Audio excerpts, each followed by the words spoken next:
नमस्कार बच्चों, मैं मनीष कुमार रैंकर्स एजुकेयर की तरफ से आप सभी लोगों का एक बार फिर से स्वागत करता हूं। जैसा कि पिछले लेक्चर में आप लोगों ने देखा था कि हम लोगों ने अवकलन के अनुप्रयोग की शुरुआत की थी और उस अवकलन के अनुप्रयोग में अगर आपने ध्यान दिया होगा तो सबसे पहले हमने शुरू किया था अवकलन के अनुप्रयोग में एक चर राशि के सापेक्ष दूसरी चर राशि में परिवर्तन। इसको आपने अच्छी तरीके से देखा था, समझा था। उसके बाद हमने जो है वर्धमान और ह्रासमान फलन को कुछ समय के लिए रोका हुआ था। उसका एक कारण ये है कि जब तक आपको स्पर्शी और अभिलंब का कंसेप्ट नहीं क्लियर होगा तब तक आप फलन ह्रासमान क्यों हो रहा है, वर्धमान क्यों हो रहा है, इसकी कल्पना या फिर इसके कंसेप्ट को समझ नहीं पाएंगे। तो इसलिए पहले हमने आपको यह समझाने का प्रयास किया कि किसी भी वक्र के किसी बिंदु पर अगर आप अवकलन करते हैं और उसका मान निकालते हैं तो वह इस चीज को बताएगा कि उस बिंदु पर स्पर्श रेखा अगर खींची गई तो उसकी प्रवणता कैसी होगी। तो इस चीज को आपने ध्यान से समझा था और देखा था। तो ये अब पिछले जो कंसेप्ट में आपने स्पर्शी और अभिलंब की प्रवणता निकालने का तरीका ज्ञात किया था या पता किया था, और प्रवणता की सहायता से ही स्पर्शी की प्रवणता की सहायता से आज हम देखेंगे कि कोई फलन ह्रासमान, ह्रासमान मतलब डिक्रीज हो रहा है, उसको डिक्रीजिंग फंक्शन बोलते हैं, या फिर वर्धमान जिसे आप इंक्रीजिंग बोलते हैं। तो हम ये देखेंगे कि फलन हमारा इंक्रीजिंग है या फिर डिक्रीजिंग, इस चीज को समझने का प्रयास करेंगे। तो आइए पहले हम देखते हैं कि फलन अगर इंक्रीज हो रहा है यानी उसके मान में वृद्धि हो रही है तो किस फलन को हम इंक्रीजिंग बोलेंगे, किसको डिक्रीजिंग बोलेंगे, और किसको नाइदर इंक्रीजिंग नॉट डिक्रीजिंग, न तो ह्रासमान और न ही वर्धमान, किस फलन को बोलेंगे। इस पर एक विशेष चर्चा करते हुए आगे की चीजों को हम लोग हल करने का प्रयास करेंगे। तो आइए आज शुरुआत करते हैं इस चैप्टर का। तो पहले आप देखिए यहाँ पर हमने लिखा हुआ है, आज का टॉपिक भी है वर्धमान तथा ह्रासमान। वर्धमान का मतलब होता है इंक्रीजिंग एंड ह्रासमान का मतलब होता है डिक्रीजिंग फंक्शन। तो वर्धमान फंक्शन क्या है, फलन क्या है और ह्रासमान क्या है, इस चीज को समझिएगा। उसके पहले आपको यह जानना होगा कि फंक्शन जो होता है वो इंक्रीजिंग फंक्शन किसी इंटरवल में कैसे होता है, और फिर डिक्रीजिंग फंक्शन अगर है तो किसी इंटरवल में कैसे होता है। तो पहले हम बात करेंगे इंटरवल की। तो कोई एक इंटरवल कैसे डिफाइन होता है, तो इंटरवल में जो पॉइंट्स हैं वो कैसे डिफाइन होंगे, और बेसिकली आपका इंटरवल किस तरह से डिफाइन होगा, इस चीज को हम लोग देखने का प्रयास करते हैं। तो देखिए, अगर मैं किसी एक इंटरवल को इस तरीके से लिखता हूं, मान लीजिए एग्जाम्पल के तौर पर एक होता है ओपन इंटरवल। इंटरवल का टाइप पहले आप देख लीजिए। इंटरवल जो होता है तो पहला एक इंटरवल होता है जिसे हम बोलते हैं ओपन इंटरवल। ओपन इंटरवल, और इसे जो डिनोट करने का तरीका है वो आपका ओपन इंटरवल को हम लोग दिखाते हैं इस तरीके से, इस तरीके से a, b, और ये ओपन इंटरवल बन गया। अब इस चीज को समझिएगा, अगर ओपन इंटरवल है इसका मतलब ये है कि आपको ये दोनों पॉइंट नहीं लेने हैं।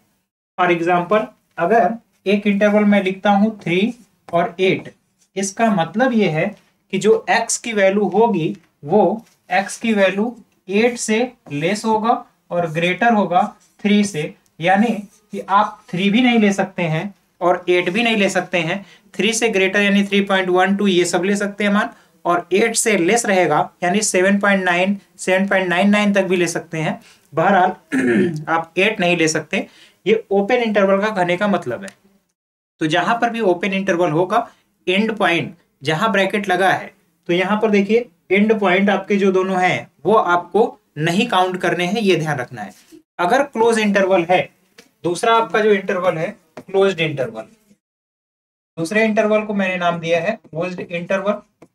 अगर इसको ध्यान से देखेंगे तो क्लोज्ड इंटरवल का मतलब ये होता है कि जहां a है और b है, इस क्लोज्ड इंटरवल में आपको ये दोनों के दोनों पॉइंट भी कैलकुलेट करने होते हैं। तो दोनों के फॉर एग्जांपल अगर 3 है, 8 है और क्लोज्ड इंटरवल है, इसका मतलब है x की जो वैल्यू है वो 8 के इक्वल भी हो सकता है, और यहाँ पर ये 3 से ग्रेटर और इक्वल ये भी हो सकता है। तो ये आपका रहा क्लोज्ड इंटरवल।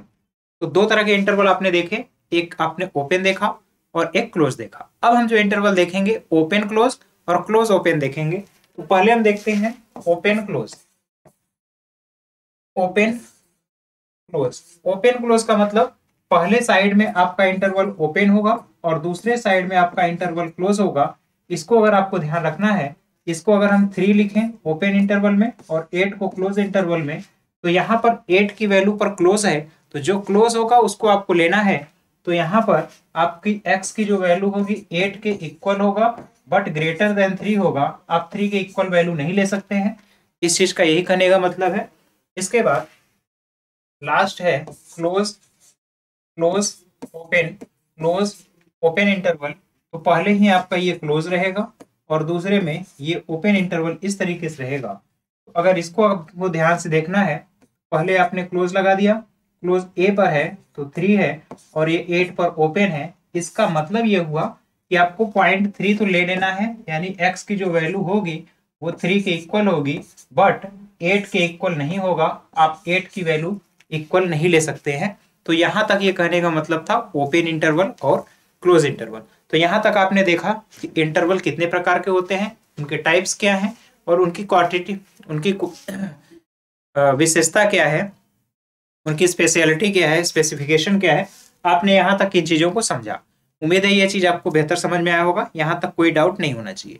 अब हम लोग देखेंगे कि फलन ह्रासमान क्या होता है और वर्धमान फलन क्या होता है, और किसको हम लोग वर्धमान बोलते हैं, किसको ह्रासमान।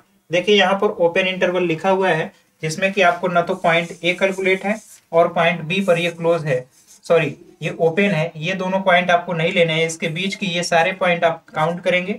इसी तरह ओपन, देखिए ये क्लोज्ड इंटरवल है, तो क्लोज्ड इंटरवल में आप देखिए दोनों के दोनों पॉइंट आपको कैलकुलेटेड दिख रहे हैं, दोनों के दोनों पॉइंट आपको कैलकुलेटेड दिख रहे होंगे, आप कंसीडर कर सकते हैं।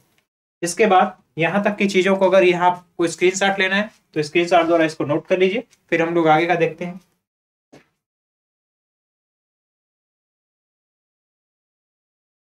अब देखिए पहला है आपका इंक्रीजिंग फंक्शन, यानी कि वर्धमान फलन। अब इंक्रीजिंग फंक्शन को यहाँ पर एक डायग्राम से यहाँ पर दिखाया गया है। इस डायग्राम को समझने का प्रयास करिएगा कि फलन के इंक्रीजिंग होने का मतलब क्या है।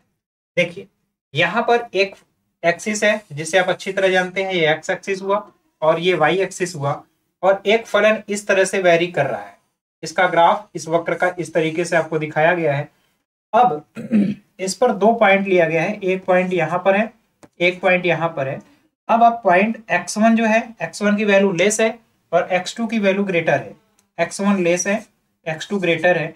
आप x1 से x2 जब जा रहे हैं तो ये फलन आप देखिए बढ़ता हुआ दिख रहा है।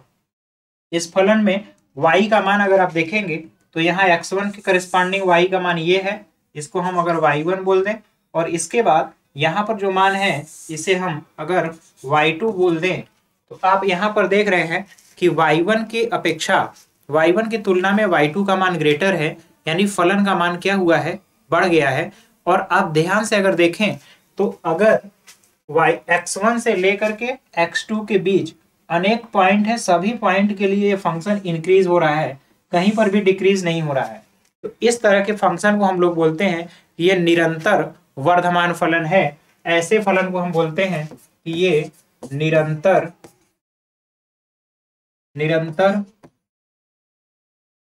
वर्धमान फलन है। ये निरंतर वर्धमान कहलाएगा जहां कहीं पर भी ये डिक्रीज नहीं हो रहा है, या ये पॉइंट कहीं पर भी नीचे की ओर नहीं जा रहा है, हमेशा y का मान बढ़ता चला जा रहा है। इसलिए हम बोलेंगे ये फलन ऑलवेज क्या है, इंक्रीज कर रहा है। अब अगर इसको स्पर्शी और अभिलंब से समझना हो, तब अब हम देखेंगे कि कैसे हम जान पाएंगे कि कोई फलन वर्धमान है। तो अब अगर इसके लिए मैं एक अलग से स्लाइड ले लूं, अगर इसका अलग से स्लाइड लिया जाए, तो अगर आपको यहाँ पर मैं दिखाऊं, अगर आप यहाँ पर समझने का प्रयास करिए तो इस पर अगर मैं लिखने का कोशिश करूं, देखिए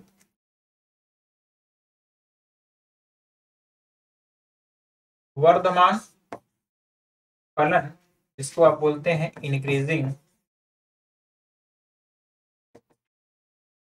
इंक्रीजिंग फंक्शन, वर्धमान फलन। अब ये वर्धमान फलन आपको दिखना कैसे है, देखिए अगर मैं एक डायग्राम बनाता हूं इस तरीके से, ये आपका x एक्सिस है, नो डाउट ये आपका y एक्सिस है।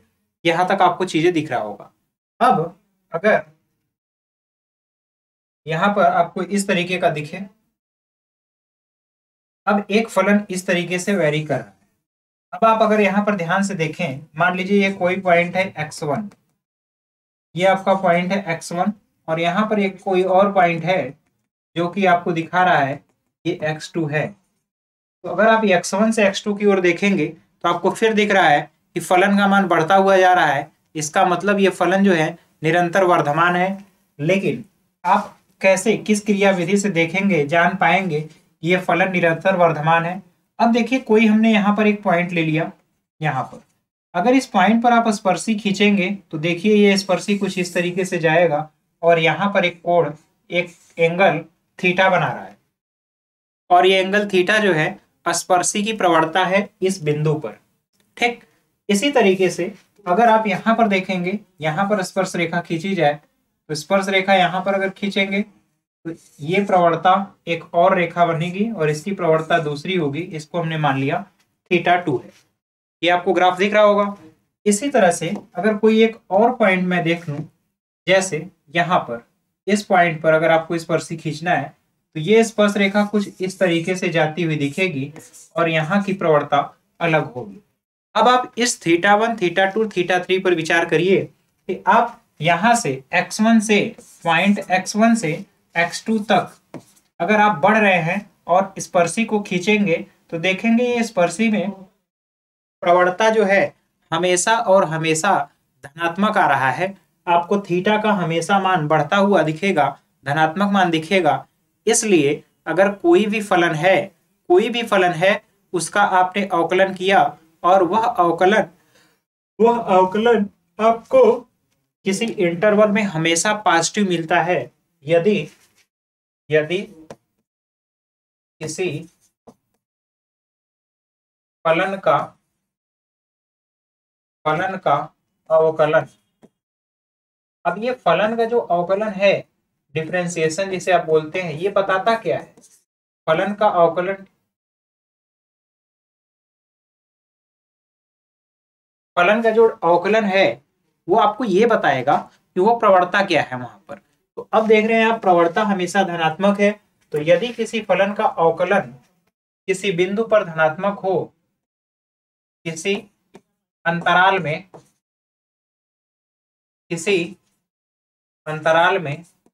धनात्मक हो, किसी अंतराल में धनात्मक हो तो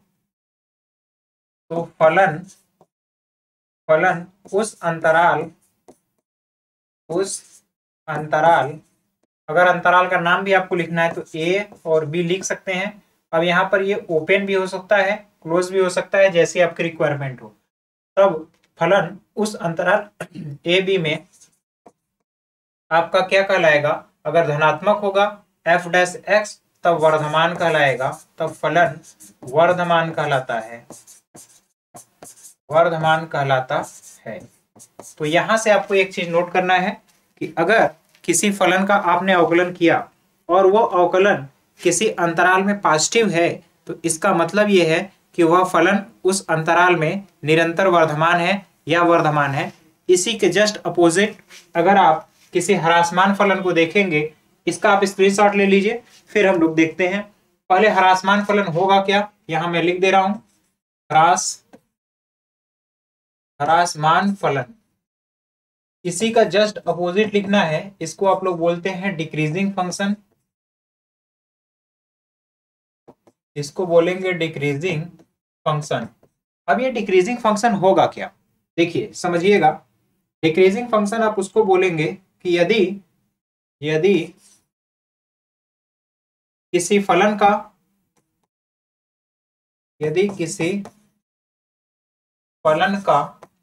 किसी अंतराल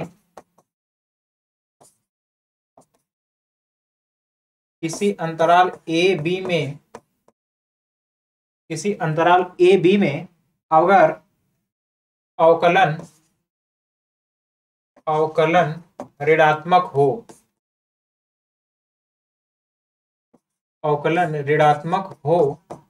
अगर ऋणात्मक हो तो फलन जो है तो फलन उस अंतराल में तो फलन उस अंतराल में आपका क्या कहलाएगा? ह्रास मान कहलाएगा।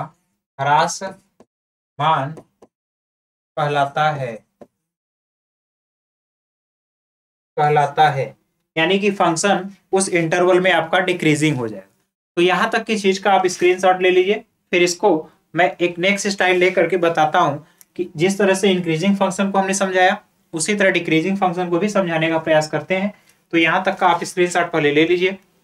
यहां से आपको ह्रासमान और वर्धमान दोनों का आपको ये पता चल गया होगा कि कंसेप्ट क्या है। ह्रासमान के लिए आइए हम यहाँ से ग्राफ खींचते हैं। तो अगर एक ग्राफ यहाँ फिर से खींचा जाए, बाकी चीजों को रहने देते हैं। यहां से अगर मैं एक ग्राफ फिर से खींच लूं, अगर ग्राफ खींचा जाए तो मान लीजिए ये वाई एक्सिस है और इसी तरह से ये एक्स एक्सिस है, ये एक्स एक्सिस हुआ और ये वाई एक्सिस हुआ। अब अगर कोई फलन इस तरीके से गति कर रहा है, इस तरीके से, तो अगर आप यहाँ ध्यान से देखें तो यहाँ पर फलन का एक मान यहाँ पर x1 है और यहाँ पर एक मान x2 है। अब यहाँ x1 पर जो मान है इसको मैं बोलूंगा y1 और x2 पर जो मान आपको दिख रहा है इस मान को अगर बोला जाए y2, इस मान को अगर क्या बोल दिया जाए y2। तो अब आप देख रहे हैं कि ये y1 और y2 आपको जो दिख रहा है ये दिख रहा होगा कि x1 से जैसे ही मैं x2 की ओर चल रहा हूं ये मान y का मान आपको घटता हुआ नजर आएगा और ये तब तक घटता है जब तक कि आप x1 तक नहीं पहुंच जा रहे हैं। जब तक कि आप देखिए x1 तक नहीं पहुंच, x2 तक नहीं पहुंच जा रहे हैं, यानी x1 से x2 आप घटते हुए क्रम में जा रहे हैं। तो इसको अगर कोई फलन इस तरीके से है जो किसी एक पार्टिकुलर अंतराल में निरंतर घटता है तो इसे हम बोलते हैं निरंतर ह्रासमान। इसको बोलते हैं निरंतर ह्रासमान। निरंतर ह्रासमान यानी कि ये लगातार फलन जो है नीचे की ओर जा रहा है या घट रहा है। अगर इस पर स्पर्शी की बात किया जाए तो किसी भी बिंदु पर अगर आप स्पर्शी खींचेंगे तो यहाँ जो प्रवणता आपको दिखेगा वो हमेशा और हमेशा 90 डिग्री से ग्रेटर मिलेगा मान। 90 डिग्री से ग्रेटर अगर मान है तो आप जानते हैं कि कोई भी अगर रेखा की प्रवणता 90 डिग्री से ग्रेटर है इसका मतलब ये है कि उसकी प्रवणता का मान जो होगा वो ऋणात्मक होगा, क्योंकि tan थीटा का मान tan थीटा जबकि थीटा ग्रेटर हो 90 से हमेशा और हमेशा निगेटिव होगा। कहाँ तक? जबकि थीटा ग्रेटर हो 90 से और लेस हो 180 से लेस हो। तो इस कंडीशन के अनुसार आपको हमेशा और हमेशा जो फलन का अवकलन मिलेगा वो ऋणात्मक मिलेगा। तो यहाँ से दो चीजें आपको बेसिकली सीखनी है। इसका स्क्रीनशॉट ले लीजिए, फिर मैं उसे एक बार रिवाइज कर दे रहा हूँ। दो बेसिकली चीज जो आपको सीखनी है वो ये है, यदि फलन का अवकलन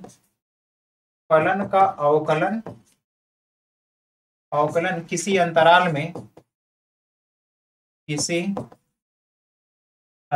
में अगर धनात्मक है, पॉजिटिव है या फिर धनात्मक है तो फलन जो है इंक्रीजिंग होगा, जिसे आप वर्धमान फलन बोल रहे हैं। और अगर निगेटिव हो यानी तब वो फलन यानी कि जो अवकलन है किसी अंतराल में वो अगर ऋणात्मक हो गया तो ऋणात्मक होने का मतलब ये है कि फलन जो है वो आपका डिक्रीजिंग होगा और इस तरह के फलन को हम लोग ह्रासमान फलन बोलते हैं। उम्मीद है यहाँ तक की चीज आपको बेहतर क्लियर हो गया होगा। यहाँ तक तो कोई डाउट नहीं है। अब क्वेश्चन को कैसे करना है, किस तरीके से करना है, आइए इसकी हम लोग विधि को देखते हैं। तो यहाँ तक की चीजों का आप स्क्रीनशॉट ले लीजिए, फिर हम लोग अभ्यास प्रश्न पर आते हैं।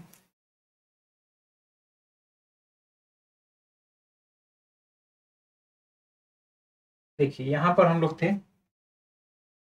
तो यहाँ तक की चीज आपको समझ में आई होगी कि फलन हमारा वर्धमान कब होता है, ह्रासमान कब होता है, और किस फलन को वर्धमान बोलते हैं और किस फलन को ह्रासमान बोला जाता है। तो ये ह्रासमान फलन का एक उदाहरण आपको दिख रहा है। अब इसके बाद एक प्रमेय है।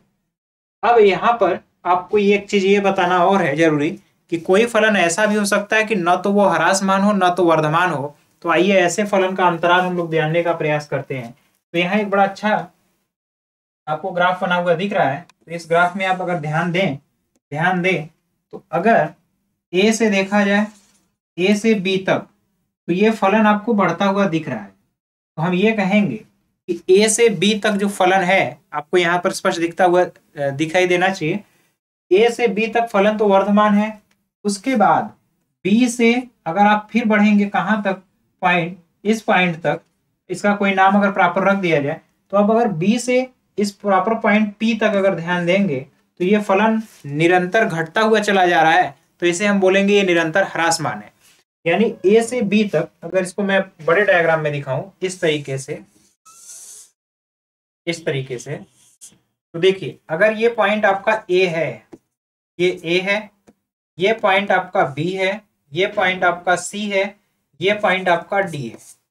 तो अब यहां पर आपको दिख रहा है कि ए से बी के बीच फलन आपका बढ़ता हुआ जा रहा है, यानी ए से बी के बीच फलन जो है वर्धमान है।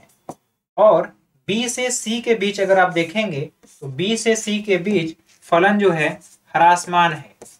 बी से सी के बीच फलन ह्रासमान है।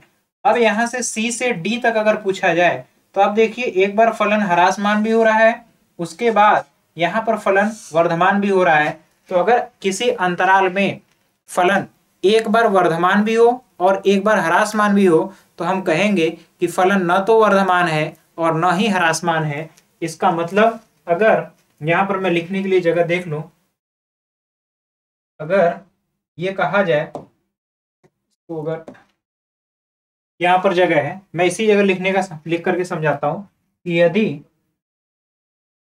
आप इस की पॉइंट को नोट कर लीजिएगा, यदि फलन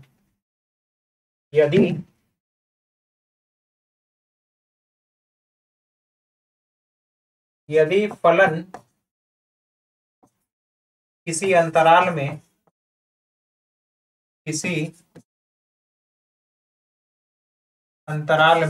यदि जो फलन है वो फलन किसी अंतराल में वर्धमान तथा ह्रासमान दोनों हो,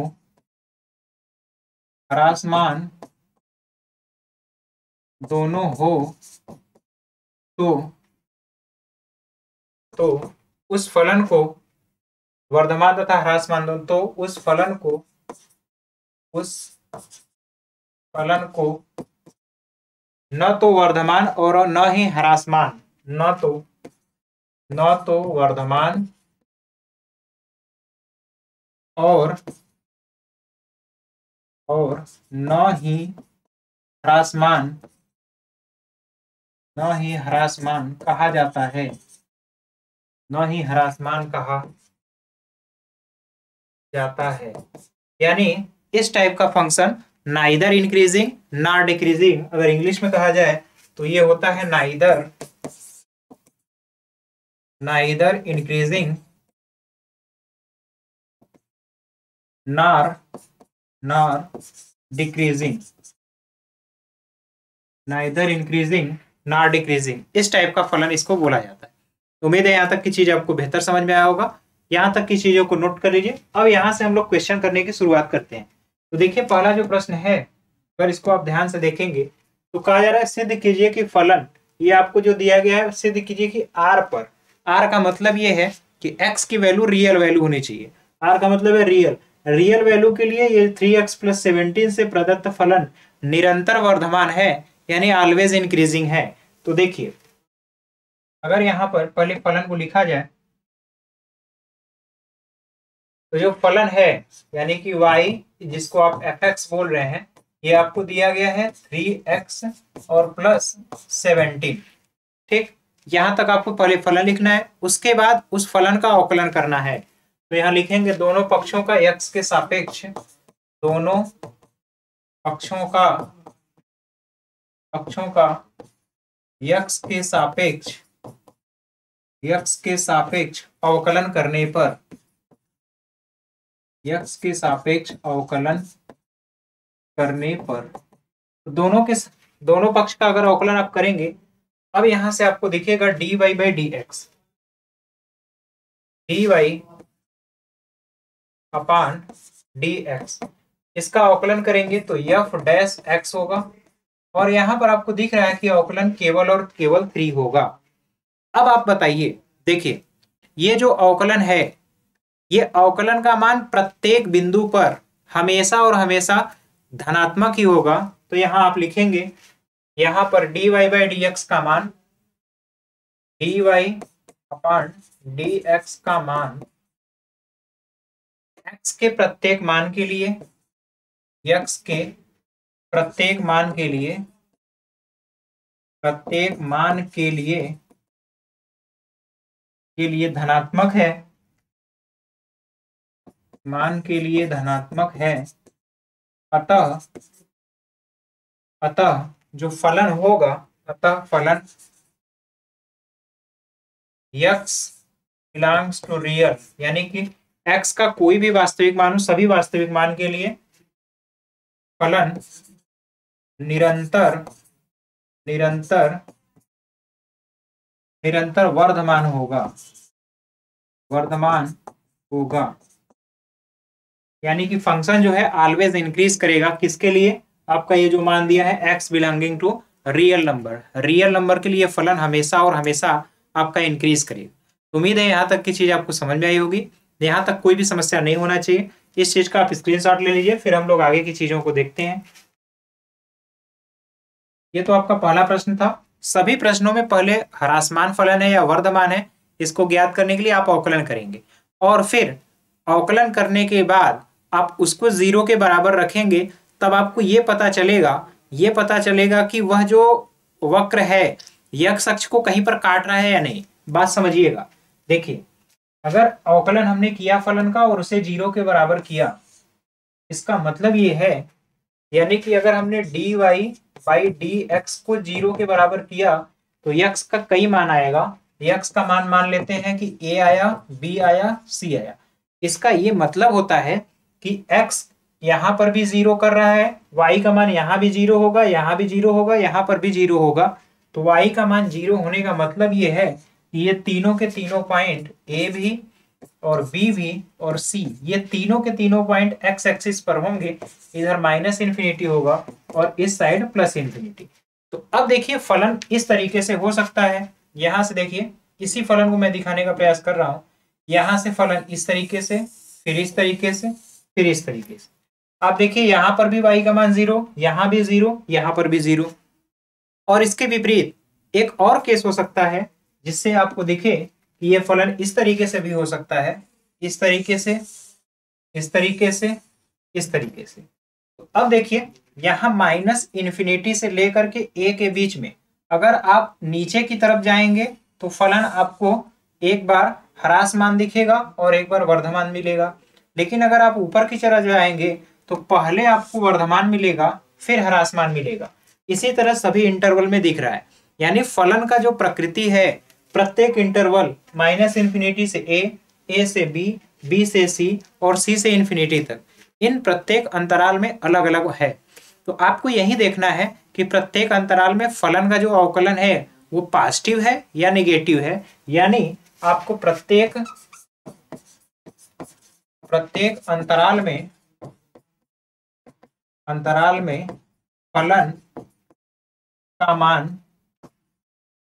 फलन का मान धनात्मक है या ऋणात्मक,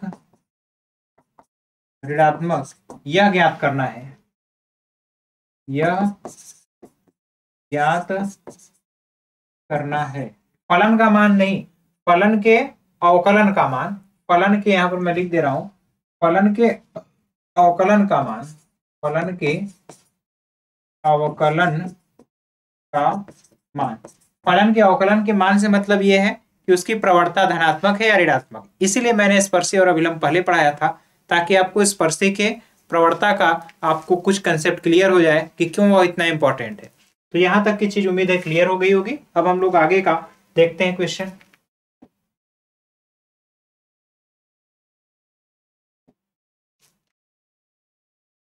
देखिए कहा गया कि सिद्ध कीजिए कि f(x) बराबर sin x से प्रदत्त फलन 0 से π/2 में निरंतर वर्धमान है 0 से पाई में न तो वर्धमान और न ह्रासमान है, और π/2 से पाई में निरंतर ह्रासमान है। तो आइए पहले हम देखते हैं फलन।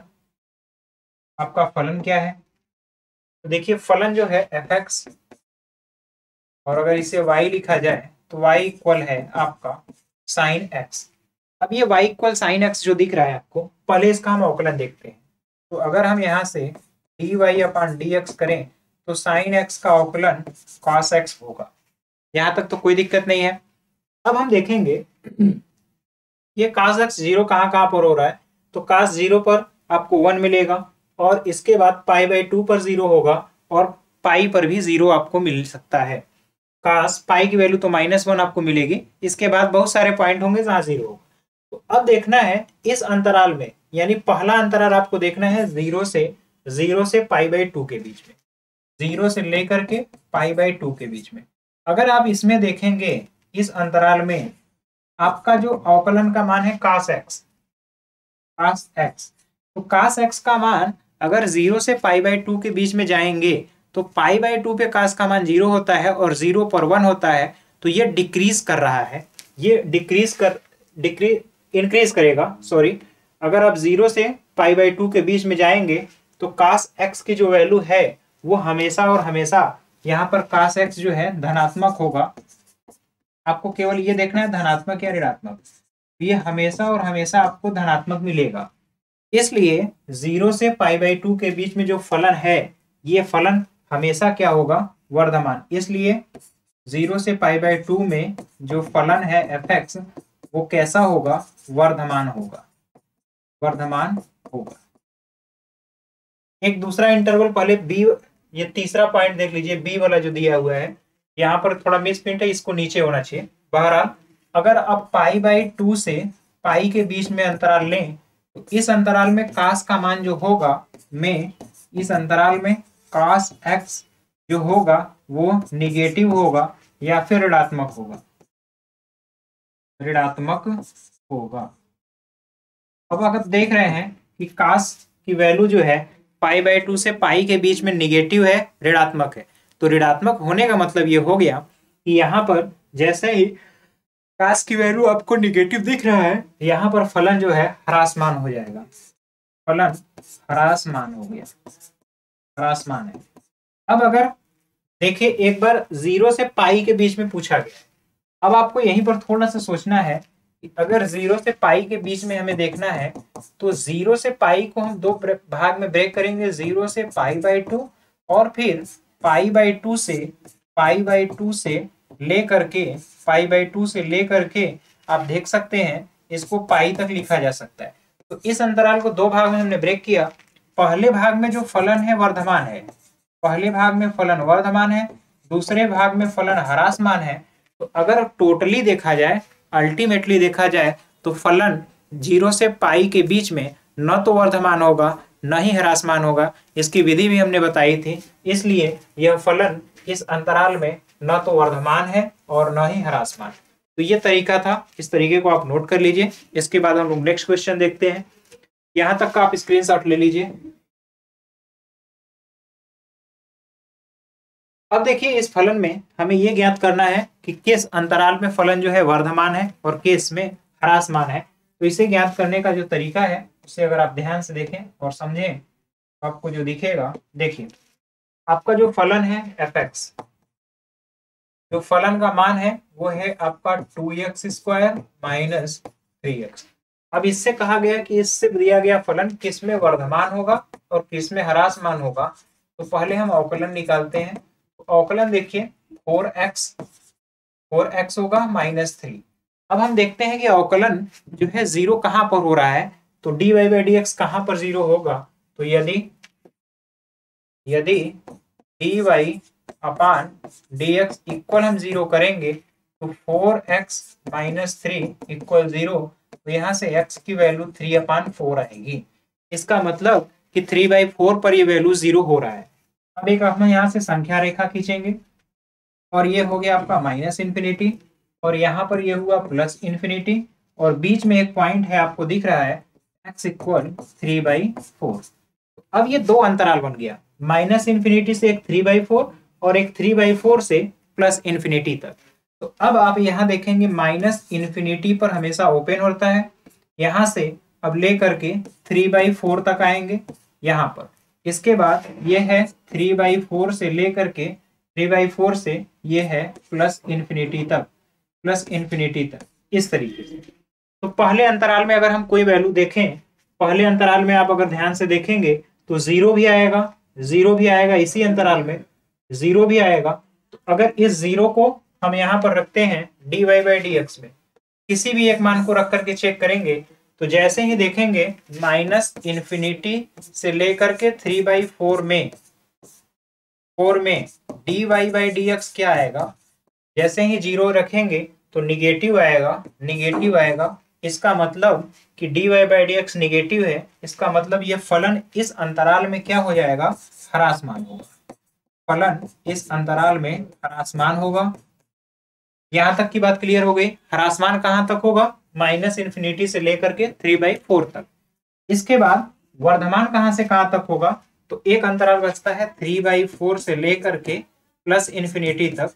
तो इसमें एक पॉइंट आपको मिलेगा 1, क्योंकि 3/4 से ग्रेटर में अगर आप जाएंगे तो 1.1 मिलेगा। तो जैसे ही आप यहाँ 1 रखेंगे तो 1 पर ये 4 और 3, 4 में से 3 गया तो ये इसमें dy/dx आपको जो दिख रहा है वो दिख रहा है कि ये पॉजिटिव वैल्यू आएगी। तो जैसे ही ये पॉजिटिव वैल्यू हुआ, इसका मतलब है कि फलन इस अंतराल में वर्धमान होगा, फलन इस अंतराल में वर्धमान होगा, यानी इंक्रीजिंग फंक्शन है। तो उम्मीद है यहाँ तक की चीज आपको क्लियर होगा, कोई भी प्रॉब्लम नहीं होगा। तो इस तरीके से आपको अगर किसी भी फलन का ह्रासमान और वर्धमान का अंतराल ज्ञात करना है तो ये बेहतर तरीका है। आप इस तरीके को अप्लाई करके किसी भी क्वेश्चन को हल कर सकते हैं। तो जितने भी क्वेश्चन आपसे अब पूछे जाएंगे कि किस अंतराल में फलन वर्धमान या ह्रासमान है, आपको ये तरीका अप्लाई करना है। यहाँ से आप चीजों को अच्छी तरीके से कर सकेंगे। उम्मीद है यह चीज आपको बेहतर समझ में आया होगा। यहाँ तक का आप स्क्रीनशॉट ले लीजिए, फिर हम लोग देखते हैं नेक्स्ट क्वेश्चन। देखिए अब क्या है कि सिद्ध कीजिए कि ये जो फलन है इस अंतराल में न तो वर्धमान है और न ही ह्रासमान। इसका मतलब ये है कि इस अंतराल को दो भाग में ब्रेक होना है और एक भाग में ये वर्धमान होगा और एक में ह्रासमान होगा, तभी ये न तो ह्रासमान है और न ही वर्धमान है। अब आइए समझते हैं इस चीज को। देखिए आपका जो y है जिसे आप fx बोल रहे हो, अंतराल है आपका है x² - x + 1 और अंतराल आपको 0 1। तो पहले हम dy/dx निकालते हैं। dy/dx आप देखेंगे तो 2x और -1, तो 2x - 1 है, यहाँ से 2x हुआ और -1। अब यहाँ से dy/dx को अगर हम 0 करेंगे, dy/dx को अगर हम 0 करेंगे तो ये होगा 2x - 1 = 0 और यहाँ से x की जो वैल्यू आएगी वो 1/2 आए। यानी कि माइनस इन्फिनिटी से प्लस इन्फिनिटी के बीच में यह जो फलन है आपको ये 1/2 में ब्रेक होता हुआ दिख रहा है। तो देखिए 1/2 इसी अंतराल में आएगा, 1/2 जो है आपको इसी अंतराल में मिलेगा। तो देखिए इस संख्या रेखा को पहले हम दिखाते हैं।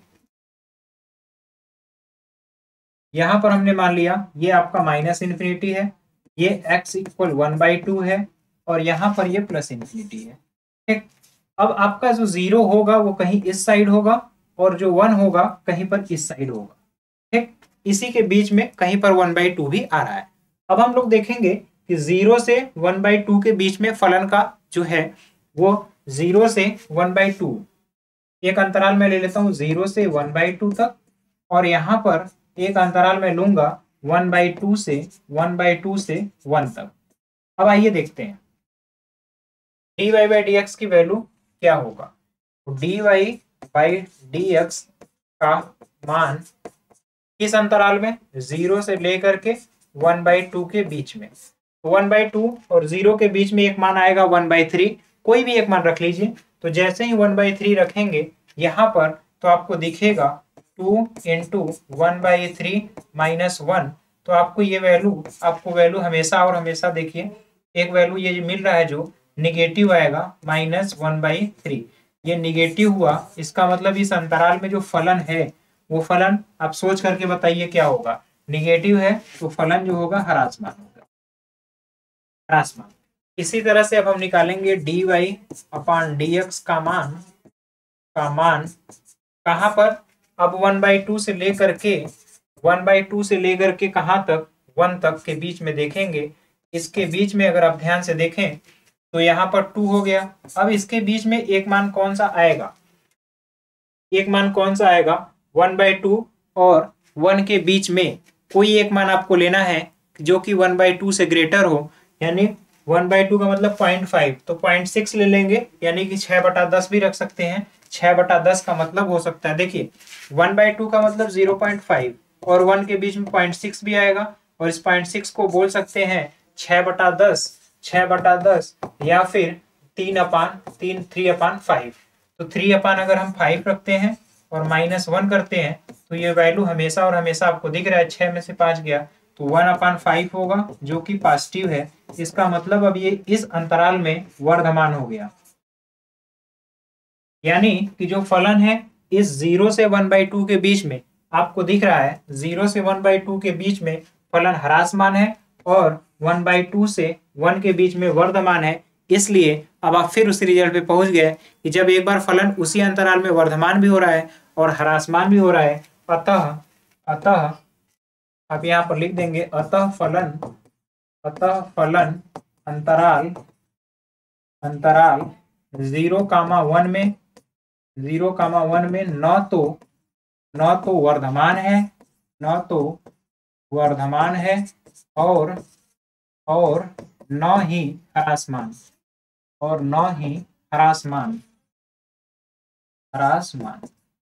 उम्मीद है यहाँ तक की चीज आपको बिल्कुल बेहतर समझ में आया होगा। आप यहाँ तक की चीजों को नोट कर लीजिए, स्क्रीनशॉट ले लीजिए इसका, फिर हम लोग देखते हैं नेक्स्ट क्वेश्चन। और यहाँ तक तो हमने सभी कंसेप्ट को बिल्कुल बेहतर सही तरीके से, जितना बेहतर हो सकता था, समझाने का प्रयास किया है। तो यहाँ तक तो आपको कोई समस्या नहीं होनी चाहिए, एक एक कंसेप्ट को बहुत बारीकी से समझाने का प्रयास किया। तो इस चीज को अगर आप नोट कर लेते हैं तो फिर हम देखते हैं 1-2 क्वेश्चन और अगर आज के लेक्चर में हो सके तो। अब देखिए कहा गया कि सिद्ध कीजिए यह फलन अपने संपूर्ण प्रांत में एक वर्धमान फलन है। तो संपूर्ण, इसका पहले प्रांत अगर आप ध्यान से देखें, प्रांत क्या है, परिसर क्या है, तो प्रांत का मतलब ये होता है कि ये फलन कहाँ कहाँ डिफाइन है। देखिए ये फलन log में है और उसके बाद 1/, में है, यानी कि यहाँ पर ये वैल्यू इन्फिनिटी नहीं होनी चाहिए। x की वैल्यू जो है नहीं होना चाहिए किसके बराबर, -2 के बराबर। x की वैल्यू जैसे ही -2 होगा आप देखेंगे ये इन्फिनिटी हो जाएगा, तो फलन डिफाइन इस पर नहीं है। इसके बाद यहाँ से 1 + x की जो वैल्यू है हमेशा ग्रेटर होना चाहिए 0 से, क्योंकि log नेगेटिव में डिफाइन नहीं होता। तो इस तरीके से इसका मतलब ये है कि x की जो वैल्यू है ग्रेटर होना चाहिए -1 से। तो -1 से बड़ा हो, और -1 से, यानी अगर अंतराल देखा जाए, कहाँ से कहाँ तक है, तो ये अंतराल आपका शुरू हो रहा है -1 से लेकर के कहाँ तक जा रहा है, इन्फिनिटी तक जा रहा है। -1 से लेकर के, -1 से बड़ा होना चाहिए, तो -1 से लेकर के इन्फिनिटी तक जाना चाहिए, लेकिन इसमें से कितना घटा दें हम, इसमें से -2 नहीं रहना चाहिए, x की वैल्यू -2। तो ये आपका अंतराल हुआ। अब कहा जा रहा है इस अंतराल में जो फलन है वो आपको दिखाना है एक वर्धमान फलन है। तो इसके लिए पहले हम अवकलन करेंगे, तो dy/dx अवकलन करेंगे तो log x का 1/1 + x, और 1 + x का 1 होगा, और माइनस, अब यहाँ पर 2x/2 + x है, यहाँ पर अवकलन करेंगे तो हर क्या है, 2 + x गुणे अंश का अवकलन माइनस अंश गुणे हर का अवकलन, और कुल के बटे 2 + x का होल स्क्वायर। यहाँ तक की चीज हो गई। अब यहाँ पर देखेंगे 1/1 + x और माइनस, अब यहाँ से अगर आप देखें तो 4 + 2x - 2x और होल अपान 2 + x का होल स्क्वायर होगा, और ये वैल्यू कैंसिल आउट होगी। तो यहाँ आपको दिखा 1/1 + x और माइनस में 4/2 + x इसका होल स्क्वायर। यहाँ तक की चीजें। अब इसको अगर आप थोड़ा सा हल करेंगे, थोड़ा और हल करेंगे, तो ये वैल्यू इस साइड जाकर के मल्टीप्लाई होगी, इसका इधर मल्टीप्लाई होगा, और यहाँ पर जो आपको मान मिलेगा वो आपको कुछ इस तरीके से दिखेगा। आपको यहाँ पर इसका अगर इस साइड में मल्टीप्लाई करें तो 2 + x का होल स्क्वायर और माइनस माइनस 4 और माइनस 4x, -4 -4x इस तरीके से होगा, और होल अपान 1 प्लस एक्स होगा, और इसके बाद 2 प्लस एक्स का होल स्क्वायर होगा। यहाँ तक की चीज समझ में आई। अब अगर इसको थोड़ा और हल किया जाए, यहाँ पर मैं लिख देता हूँ, तो 2 प्लस एक्स का होल स्क्वायर यानी ए स्क्वायर प्लस बी स्क्वायर और प्लस 2ab, तो प्लस 4x, इसके बाद -4 और -4x ये है, और होल अपान 1 प्लस एक्स है, 1 प्लस एक्स है, और इसके बाद 2 प्लस एक्स का होल स्क्वायर है। अब देखिए 4x से तो 4x भी कैंसिल होगा, और उसके बाद 4 से 4 भी कैंसिल होगा, तो फाइनली आपको वैल्यू जो मिल रहा है x square upon 1 plus x और उसके बाद 2 प्लस एक्स का होल स्क्वायर। ये आपको मिला dy अपान डी एक्स का मान। अब यह मान, अब इसके बाद अगर आप कोई भी मान रखेंगे x का, ये तो हमेशा धनात्मक होगा, यहां पर भी धनात्मक होगा, और अगर आप यहां पर मान रखेंगे तो यहां पर 1 प्लस एक्स डोमिनेट करेगा, लेकिन ये भी मान हमेशा और हमेशा आपको धनात्मक ही दिख रहा है, क्योंकि अगर यहाँ पर इस मान को आप कंसीडर करें तो ये जो वैल्यू आपको दिख रहा है ये पॉजिटिव की ओर इंडिकेट करेगा। तो अगर dy बाई डी एक्स किसी अंतराल में हमेशा पॉजिटिव है तो आपको समझ जाना चाहिए कि फलन जो है उस अंतराल में हमेशा और हमेशा वर्धमान होगा। तो यहाँ तक की चीजों को आप नोट कर लीजिए, फिर हम लोग आगे देखते हैं।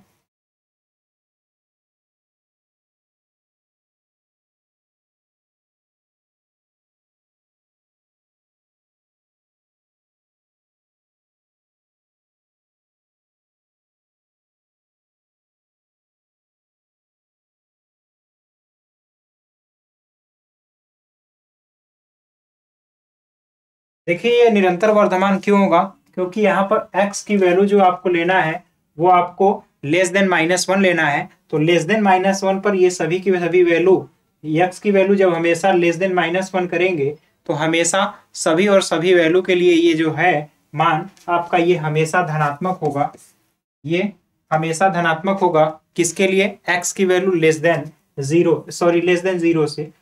0 करेंगे तो ये निगेटिव वैल्यू होगा, और निगेटिव वैल्यू होने की वजह से ये पूरा का पूरा मान आपको हमेशा और हमेशा धनात्मक, क्योंकि ये होल स्क्वायर है, ये भी धनात्मक, और यहाँ पर 1 और यहाँ पर माइनस समथिंग करेंगे, और ये जो वैल्यू है अगर 0 से ग्रेटर है, x की वैल्यू जो 0 से ग्रेटर अगर है तो हमेशा और हमेशा ये भी पॉजिटिव होगा। तो x की वैल्यू हमेशा अगर ग्रेटर है 0 के तो वो पॉजिटिव होगा। तो यहाँ तक उम्मीद है चीजें समझ में आई होंगी, आप यहाँ तक की चीजों को नोट कर लीजिएगा। तो ये वैल्यू हमेशा ग्रेटर और इक्वल 0 होगा फॉर ऑल x जो है belongs to x is less than -1 के लिए, x लेस देन इक्वल -1 के लिए हमेशा और हमेशा वैल्यू जो है पॉजिटिव होगा। इसलिए ये फलन पूरा का पूरा आपका संपूर्ण आपके प्रांत में ये कहा गया है, जैसे कि पूरे के पूरे यानी संपूर्ण प्रांत में जो है वर्धमान होगा, जो कि आपको प्रूफ करना था। तो यहाँ तक की उम्मीद है चीजें समझ में आई होंगी, आप इन चीजों को नोट कर लीजिए। फिर हम लोग देखते हैं नेक्स्ट क्वेश्चन।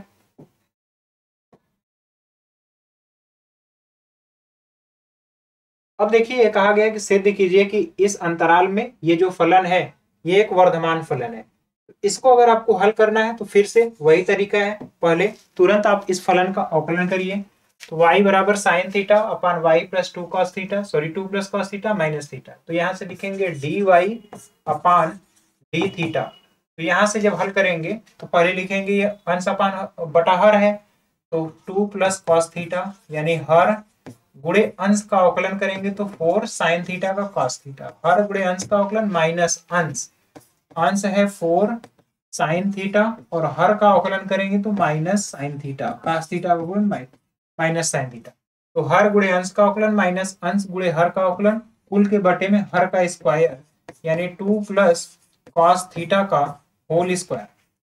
अब यहाँ से dy अपान डी थीटा जब देखेंगे तो 4 कॉस थीटा तो 4 दूना 8 होगा, 8 कॉस थीटा प्लस 4 यहाँ मल्टीप्लाई हुआ तो 4 ये होगा कॉस स्क्वायर थीटा, और माइनस माइनस प्लस हो जाएगा 4 साइन स्क्वायर थीटा, और होल अपान आपको देखने को मिलेगा 2 प्लस कॉस थीटा का होल स्क्वायर, और इसके बाद माइनस थीटा है तो यहाँ पर जब अवकलन करेंगे d theta upon d y, d theta के रिस्पेक्ट में तो 1 होगा, तो ये भी वैल्यू आपका -1 हुआ।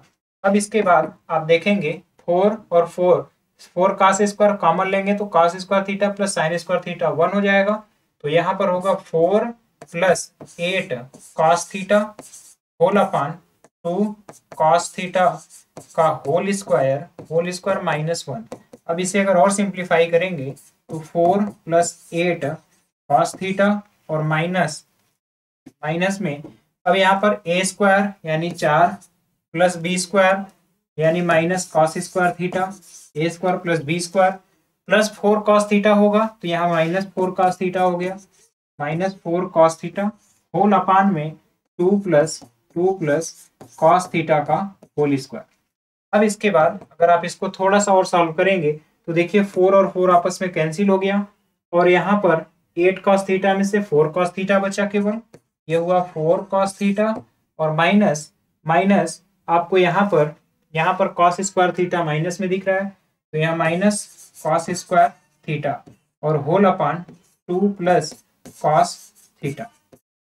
अब अगर इस अंतराल में देखेंगे 0 से π/2 के बीच में, ये तो हो गया dy अपान डी थीटा। अब अगर आपको देखना है 0 से π/2 के बीच में cos थीटा का मान, तो 0 से 90 के बीच में अगर आपको ध्यान हो तो एक 60 डिग्री भी आता है, तो 60 डिग्री पर cos की वैल्यू 1/2, तो उसी पर चेक कर लेते हैं कि dy by d theta at theta equal π/3, π/3 का मतलब 60 डिग्री, 60 डिग्री पर cos थीटा का मान 1/2 होगा, तो 4, इसको अगर दूसरे कलर से लिख लें तो 4 और इनटू cos थीटा का मान 1/2 और माइनस 1/4 और होल अपान 2 प्लस 1/2, ये स्क्वायर होगा 2 प्लस 1/2 का होल स्क्वायर। अब अगर इसे सॉल्व किया जाए तो 2 से ये वैल्यू कैंसिल होगी तो 2 टाइम्स, तो 4 दूना 8 में से 1 गया तो 7/4 ऊपर होगा, और अपान में, और ये 2 दूना 4 1 5, तो 5/2 यानी 25, और बटे में 2 है तो 4 हो जाएगा। तो फाइनली आपको दिख रहा है ये जो वैल्यू आ रही है ये 4 से 4 कैंसिल होगा, 7/25 है, जो कि ये वैल्यू हमेशा आपको दिख रहा है कि पॉजिटिव है। तो जब ये वैल्यू पॉजिटिव है इसका मतलब कि फलन आपका क्या होगा, फलन आपका ये वर्धमान होगा, ये फलन भी आपका वर्धमान होगा, यही आपको प्रूफ करना था। तो देखिए ये तरीका आपको बेसिकली हमने बता दिया किस तरीके से हल करना है, एक एक चीज को बड़ी बारीकी से और पॉइंट बाय पॉइंट हमने समझाने का प्रयास किया है कि आप कैसे करेंगे। फलन के अवकलन से ही कैसे हम पता कर पा रहे हैं कि फलन किसी दिए गए अंतराल में कैसे वर्धमान है और कैसे ह्रासमान। उम्मीद है यहाँ की चीजें समझ में आई होंगी, इस चीज को नोट कर लीजिए, इसका स्क्रीनशॉट ले लीजिए, फिर हम लोग आगे की चीजों को देखते हैं।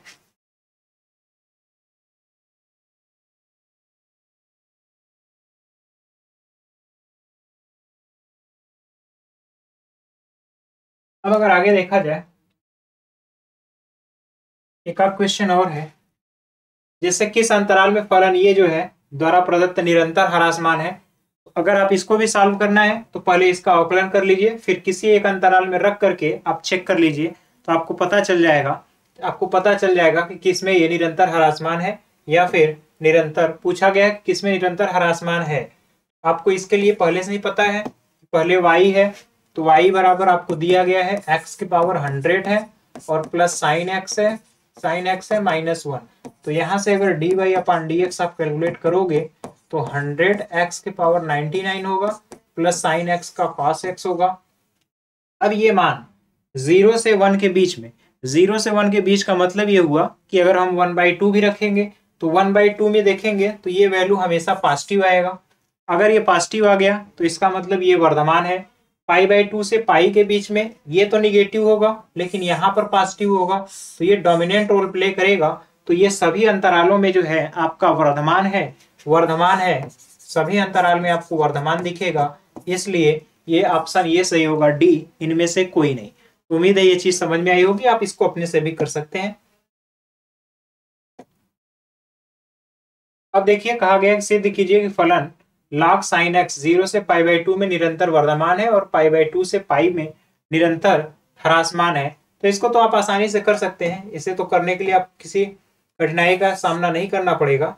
यहाँ से आप सीधे y बराबर लिखेंगे log और sin x और अवकलन करेंगे dy/dx। तो log का 1/sin x, 1/sin x, sin x का cos x होगा। तो फाइनली dy/dx आपको दिख रहा है कि ये cot x होगा। अब cot x जो है 0 से π/2 के बीच में, 0 से π/2 के बीच में आप देखेंगे कि ये पॉजिटिव है। तो dy/dx कहाँ पर 0 से π/2 में आपको धनात्मक मिलेगा, इसलिए फलन जो है वर्धमान होगा। और उसके बाद dy/dx कहाँ से कहाँ तक, π/2 से पाई के बीच में अगर आप देखेंगे तो निगेटिव होगा, और इसलिए जो फलन होगा आपका उसके बीच में ह्रासमान होगा। तो यही आपको दिखाना है। तो ये आप अपने से अब खुद से भी कर सकते हैं। इस चैप्टर के जितने भी अच्छे कंसेप्ट थे और जितने भी कठिन चीजें थी, हमने एक एक बारीकी से चीजों को हल करके समझाने का भी प्रयास किया और बताने का भी, ताकि आपका कोई भी कंफ्यूजन न रह पाए। ये भी क्वेश्चन आप आसानी से कर सकते हैं। मॉड में log x है, निरंतर वर्धमान, और इसमें दिखाना है निरंतर ह्रासमान है, जैसा कि पिछला क्वेश्चन आपने किया, बिल्कुल इसी तरीके से। तो इस तरीके से हमने पूरे लेक्चर में आपको एक एक क्वेश्चन, देखिए आपकी बुक में और भी बहुत सारे क्वेश्चन होंगे, उस प्रश्नों को फिर से खुद से हल करने का प्रयास करिएगा। जहां पर कहीं पर भी कोई समस्या आती है, आप इस लेक्चर को फिर से देख लीजिएगा। और उम्मीद है आप देखिए, जब भी पढ़िए एक कॉपी पेन साथ में रखिए और उनमें जो कंसेप्ट बताया जा रहा है तो उस कंसेप्ट को अपनी भाषा में, अपने लैंग्वेज में लिखिए, ताकि अगर फिर से आपको समझने के लिए देखना पड़े तो आपको कोई भी समस्या ना करनी पड़े। समस्या आपको नहीं होनी चाहिए, तो आप उसको तुरंत देख करके रिवाइज कर लेंगे, क्योंकि अपनी लैंग्वेज में, अपनी भाषा में समझ करके चीज़ों को लिखे हैं तो कोई समस्या नहीं होगी। आप उसको लिख करके, देख करके समझ लीजिएगा कि चीज़ें कैसे हो रही हैं और कैसे कहा गया है। और जब आप कॉपी से और किताब से सवाल लगाइएगा तो एक एक कंसेप्ट को फिर से बार बार रिमाइंड करते हुए लगाइए। जहां कहीं भी कंफ्यूजन है उस कंफ्यूजन को दूर करिएगा, क्योंकि अगर एक भी कंफ्यूजन रहा तो कहीं ना कहीं वो जाकर के आपकी समस्या को बढ़ा देगा। क्योंकि मैथमेटिक्स में जो एक चीजें हैं सभी एक दूसरे से लगी हुई हैं। अगर कहीं पर भी आपका कंसेप्ट कमजोर हुआ तो वहां से आपको समस्या का सामना करना पड़ेगा। इसलिए कोई भी पहलू हो, चाहे अवकलन हो, आगे जब हम समाकलन भी करेंगे या फिर अन्य चीजें हैं, देखिए अभी स्पर्शी और अभिलंब इसीलिए हमने पहले पढ़ाया था। अब आपको समझ में आया होगा स्पर्शी और अभिलंब हमने पहले क्यों पढ़ाया, क्योंकि इसका बेसिक सीधा सीधा कंसेप्ट या फिर सीधा ताल्लुक जो है आपके पिछले कंसेप्ट से था, इसलिए पहले हमने इसी को करा दिया ताकि आपको कोई भी समस्या का सामना न करना पड़े। तो उम्मीद है आपको सभी चीजें अच्छी तरीके से समझ में आई होंगी, कहीं पर भी कोई कंफ्यूजन नहीं रहा होगा। कोई और समस्या आती है तो आप हमें कमेंट बॉक्स में कमेंट करिए, और भी अपने बुक से और जो क्वेश्चन बच गए हैं जिन्हें हमें नहीं कराया है, हालांकि हमने कोशिश किया कि सभी कठिन से कठिन क्वेश्चन लिया जाए ताकि आपके कंसेप्ट दूर हो सके, कंसेप्ट क्लियर हो सके, तो इस चीज को ध्यान में रखते हुए हमने चीजों को कराया है। फिर भी बाकी क्वेश्चन को आप खुद से करिएगा। जहां कहीं समस्या आती है आप हमसे खुद से मिल करके, हमसे कमेंट बॉक्स में कमेंट करके समस्या को दूर कर लीजिएगा। इसके बाद कल के लेक्चर में हम लोग देखेंगे इसमें जो और भी चैप्टर का थोड़ा सा चीज बाकी है, जैसे सन्निकट मान और 1-2 प्रश्न स्पर्शी और अभिलंब का देखेंगे। उसके बाद फिर हम लोग आएंगे मैक्सिमा और मिनिमा, जो कि इस चैप्टर का अंतिम पड़ाव होगा। तो उम्मीद है हम लोग वहां तक फिर से मिलते हैं। तब आज का आपका हमारा साथ देने के लिए एक बार फिर से धन्यवाद, बहुत बहुत धन्यवाद। मिलते हैं नेक्स्ट लेक्चर में, तब तक के लिए जय हिंद।